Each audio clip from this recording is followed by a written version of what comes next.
This is a video demonstration of the clinical application of the rubber dam technique in the child patient.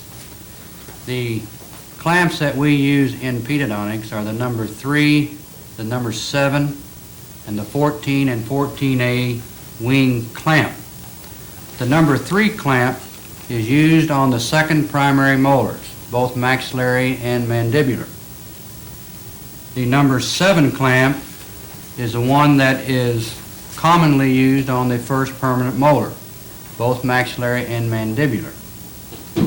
Now the 14 and the 14A clamps are ones that are used on partially erupted first permanent molars. And these clamps are designed a little different so that they will grasp these teeth that are partially erupted. So the clamps that we really use in pedodontics are the number 3 and the number 7. The number 3 being placed on the second primary molar and the number 7 being placed on the first permanent molar. How are you today, Ellen? Fine. Well, good. Now before we can place the silver filling in your tooth, we have to place the rubber dam over your tooth so that we can prepare the preparation without getting your mouth wet or your tongue wet, okay? Okay. Huh? So now, what we kind of call this, Ellen, we kind of call it like a raincoat, or sometimes we call it a Lone Ranger's mask, you know, that for our little fellas. But what we're going to do is we're going to place this over your teeth so that we can fix a real silver filling that'll last a long, long time, okay? Okay. Now, first of all, what we do is that we take our pre-cut rubber dam, the 5x5 rubber dam, and place it on our Young's frame. Now, in pedodontics, we like to use this Young's frame. Now, what we do is that we place the rubber dam in the 4 corners of the Young frame, leaving it free here on the side so that it can act like a sail, that when we place this on the patient's mouth, this will go back into the posterior part of the child's mouth without any difficulty. Now, as you saw on the first part of this tape, that the placement of the holes for the dam is that you visualize the dam into 3 portions. Now, today we're going to work in the lower right quadrant of this patient, so our hole placement will be placed in the lower right quadrant of the dam. Now, we're going to do a preparation on the lower right second primary molar. So our clamp placement will be on the first permanent molar. We will then include in our dam the second primary molar and the first primary molar.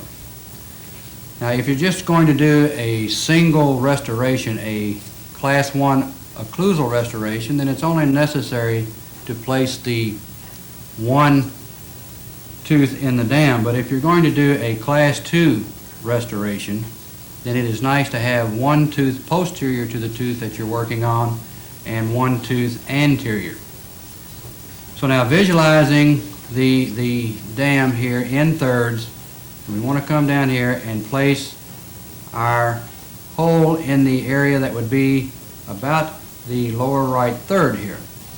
Now, as a rule, you always like to use the largest hole on your punch here for the tooth that you're going to clamp. So we come down here and we place the hole here for the first permanent molar. Now, we come anterior to this about 3 or 4 millimeters for our second primary molar, and then again another 2 or 3 millimeters coming towards the midline for our first primary molar. Now, there are several ways of placing the dam on the tooth. The way that we like to do it is that using the wing clamp, we will place the wing clamp on the dam, and then in this way we can take the whole assemblage to the mouth at one time. And also, we still like to have the rubber dam in the frame because this acts as a couple of, well, like a pair of extra hands holding the dam back out of the way. Okay, now, Alan, can you open up here real wide for us, please?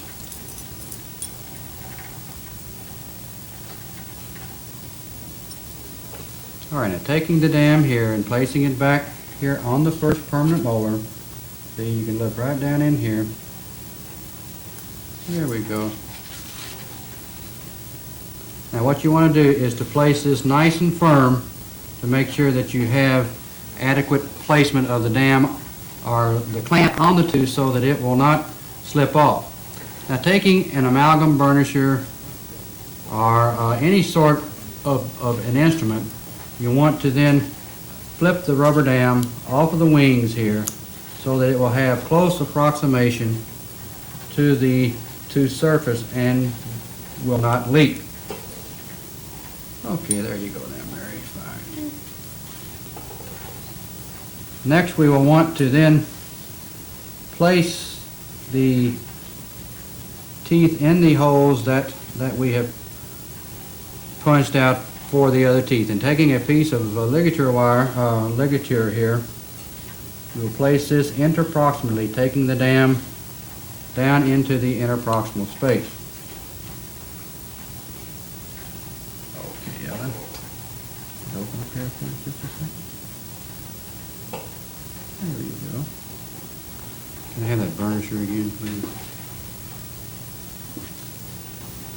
Now, taking this same burnisher, you want to make sure that your ligature is well placed on the lingual aspect. Now, making a nice knot here, we will take this and you will want your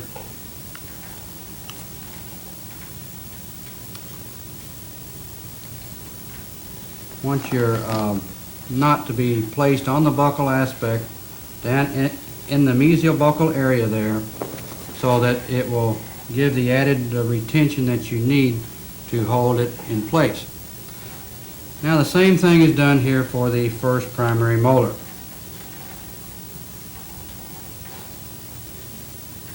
Unfortunately, Mary doesn't have a primary cuspid here, so we will have to place it in there like that.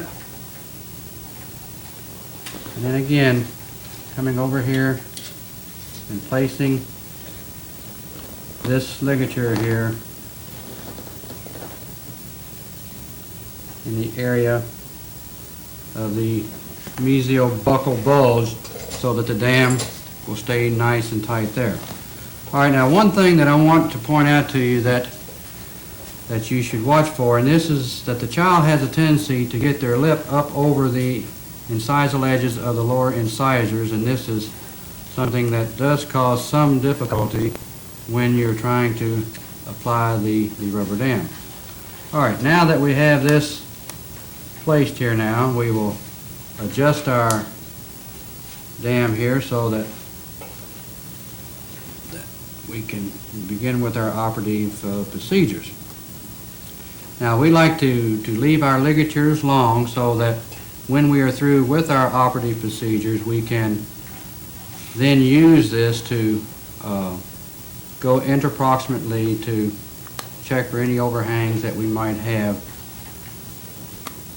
after we have finished our amalgam restoration. So now you can see that we have our, open up please Mary, you can see that we have our clamp here firmly on the tooth with two teeth ligated, and we now have very good exposure to the oral cavity. Now, in working with the child patient and using the rubber dam with your high speed, what you can do a little trough here in the area right here by just bringing your rubber dam over these little points that are on the dam here. And you can see now that we wind up with a little trough right here. And then you can take your saliva ejector, and this saliva ejector can be placed right here in this trough, and then any water that would spill out of the area here will run down into this trough, and then your saliva ejector will pick this water up. And also, when you're working with a dental assistant, that of course it is a lot easier, open up honey, that she has access here to the dam. The dam is holding the cheek back out of the way, it is holding the tongue back out of the way, and you have real good visibility for doing any operative procedures that you would like to perform. Okay, now, so let's just pretend that we have finished our operative procedures, and now we are ready to remove our dam. So what we do is essentially just backtrack, and let me have this. What we want to do is first is to remove the ligatures here, and let's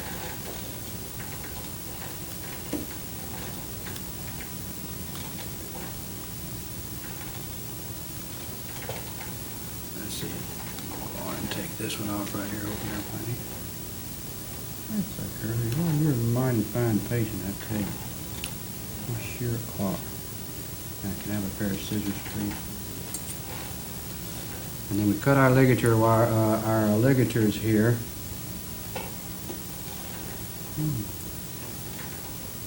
There we go.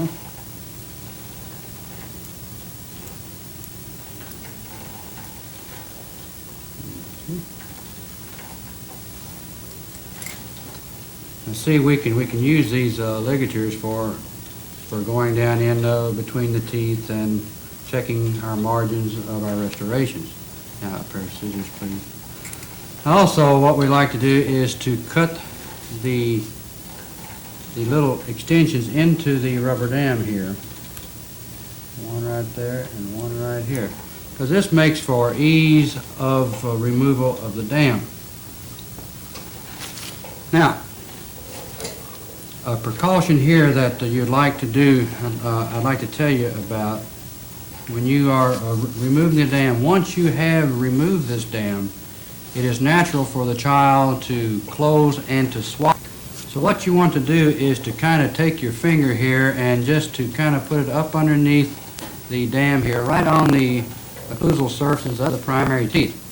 Because first of all, you would like to check your restoration before you have the child close down very hard. So this is one thing that you want to do, is just to kind of keep your finger in there. Okay, now open up, Mary. That's a girl. There we go. There we go now. Okay, fine.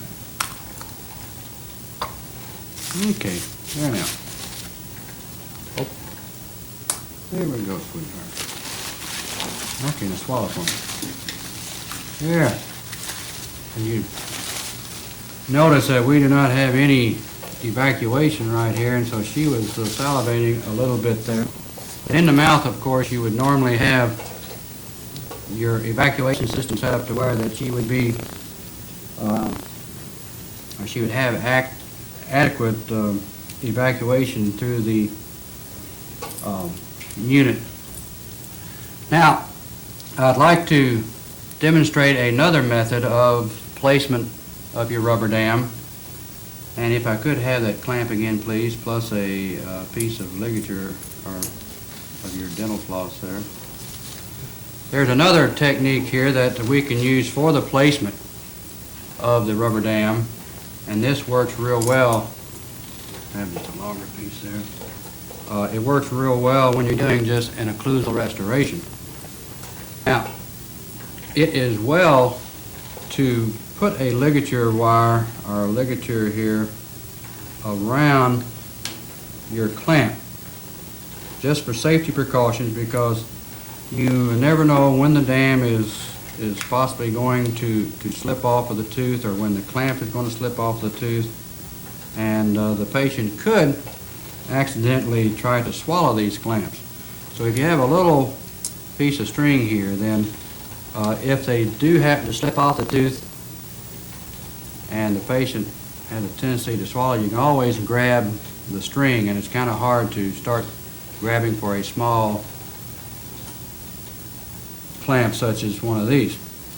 Now, can I have a piece of this, please, again? And a Young's frame.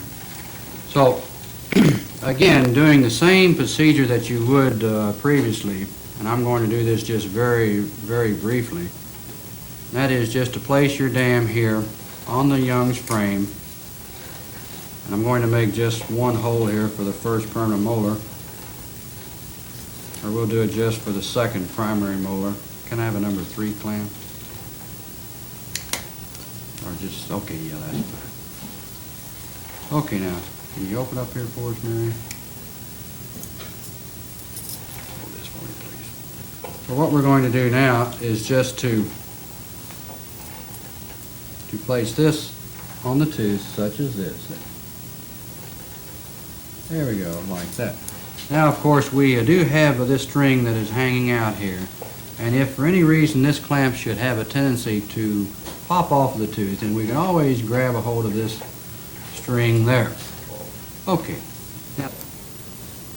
Now, and after the placement of the clamp with the ligature here, then we'll place the rubber dam over the clamp like this, and we pull this out and then place it here underneath the rubber dam, so that in the event that the clamp should slip,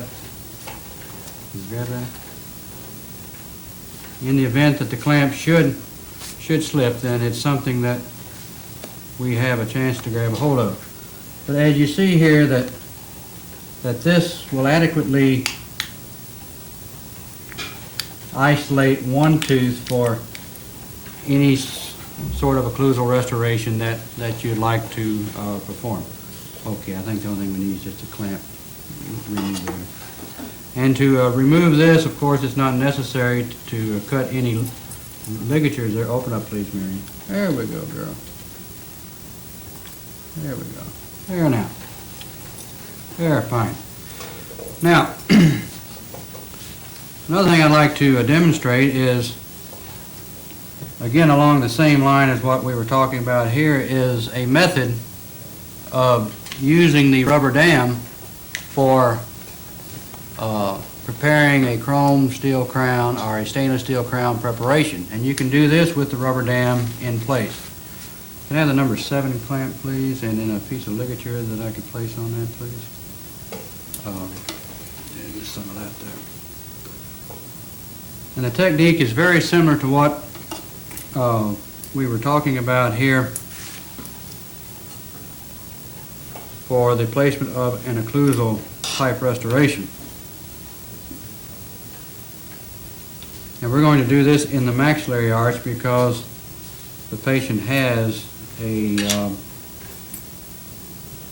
primary cuspid there, whereas she doesn't in the mandibular arch.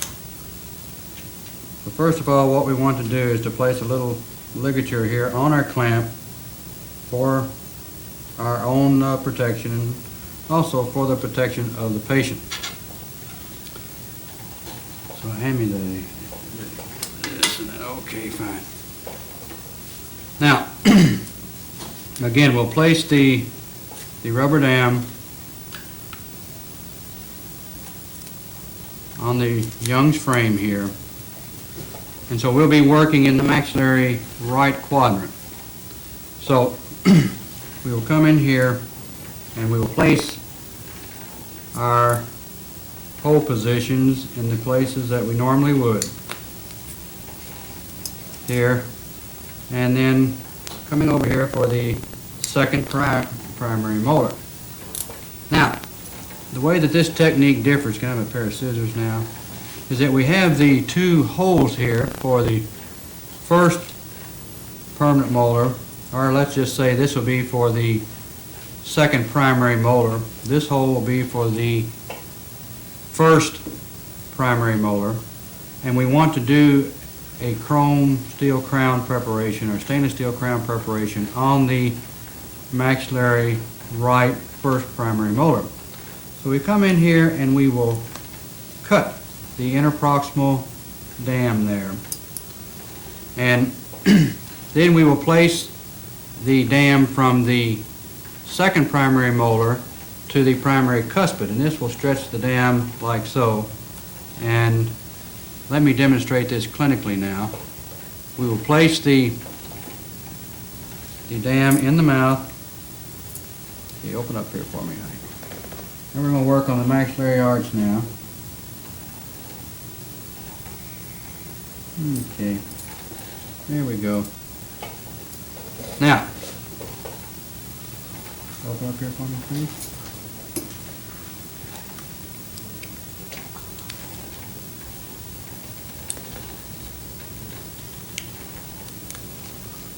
And see, we will stretch this out over.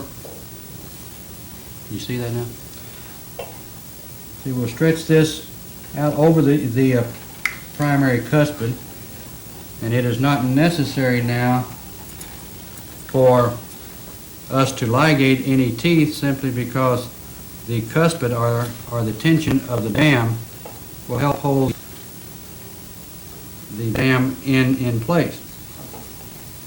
Okay, here we go now. You doing okay, Mary? Okay, fine.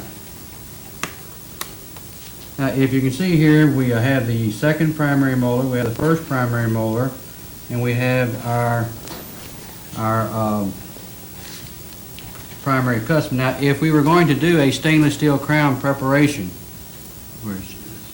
a stainless steel crown preparation on your first primary molar here, let me get this out of the way, then we could make our slices interproximally and all of our reduction without altering the dam in any way, and then we have adequate coverage there. And then again, we can come in here with our dam and place the bottom of the dam in a manner such as this, and then we can place our saliva ejector here to catch any of the water that would flow down there. So this is a little added technique that can be utilized for stainless steel crown preparations utilizing the dam. And then once the preparation has been completed and your stainless steel crown has been placed on the tooth for a primary fit, then the dam can be removed very simply, and then the occlusion can be checked. Okay, there we go. There now.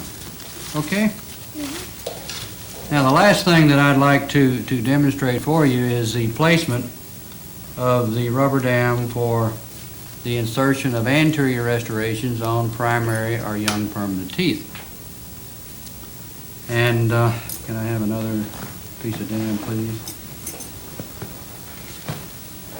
Now, this will, of course, necessitate the placement of the holes across the anterior part of the dam. And sometimes in doing restorations like this, that it is hard to keep the dam in place.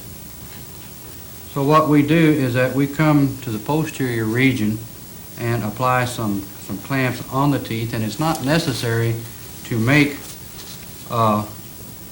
any holes in the dam, as the teeth can be clamped with the dam just stretched over the teeth. Can I have a hole punch, please? So we'll come in here now, and working in the anterior region, we'll place our 4 holes here for the anterior teeth. Keeping in mind the curvature of the teeth, the slight curvature that they have, so you'll want to curve your dam slightly there. Okay, now Mary Ellen, open up for me, please. Here we go. Okay, there now. Now, if you try to, say, ligate the dam right in this way without any posterior support, well then this would have a tendency to pop off. So what we like to do, have we got a number 3 clamp? So we like to come here to the posterior region. Okay, open up for me, honey, real wide.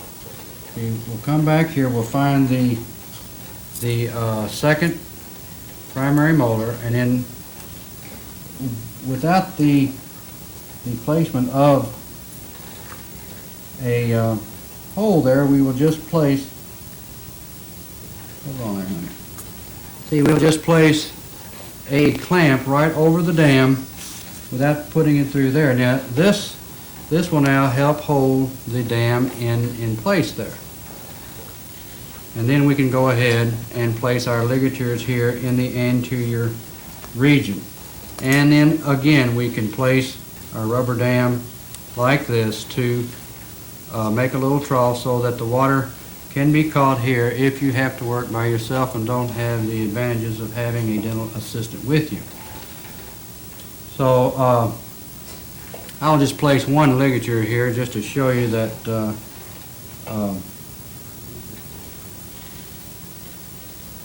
that it would work real well doing a procedure such as this. So making our little area here like this. Okay. We'll come in here, and again using an amalgam burnisher or something similar to this. Then we'll come up here.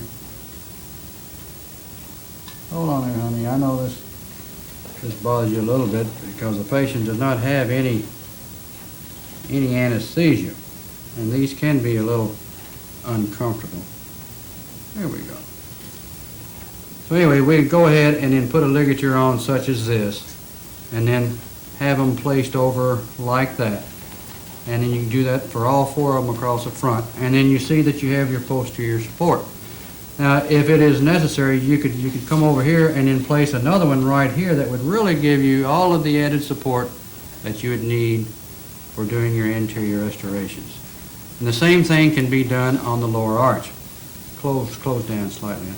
Now, what you always want to do is to pay particular attention to the child's lip getting caught up underneath the dam and then over the lower incisors, because as you're working, this can cause some discomfort to the child patient.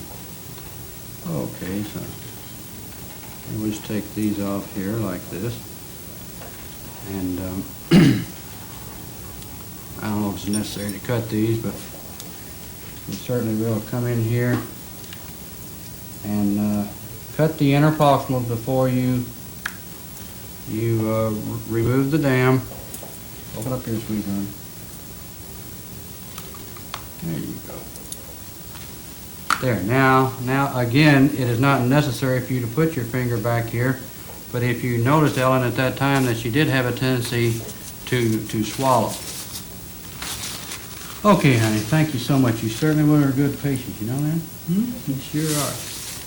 So what we have demonstrated to you is just a few of the ways that you can place the rubber dam on a child patient for the utilization of the restoration of a teeth with silver amalgam restorations, or for stainless steel crowns, or for the placement of anterior restorations such as silicate or composite. So to review slightly, the clamps that we like to use are the number 3, the second primary molar, the number 7 for the first permanent molar, and the number 14 or 14A for the partially erupted first permanent molar. And as a rule, we always clamp the most posterior tooth, where the child in the primary dentition, it'll be the second primary molar. The child in the mixed dentition, it'll be the first permanent molar. And there are no clamps really that will fit primary first molar, so it is always a necessity to clamp the second primary molars when you're working in the primary dentition. So if you have any problems or any questions, and if you'll see one of the instructors in the Department of Pedodontics, but we will be glad to demonstrate or to answer any questions that you might have along the subject of the application of the rubber dam in the child dental patient.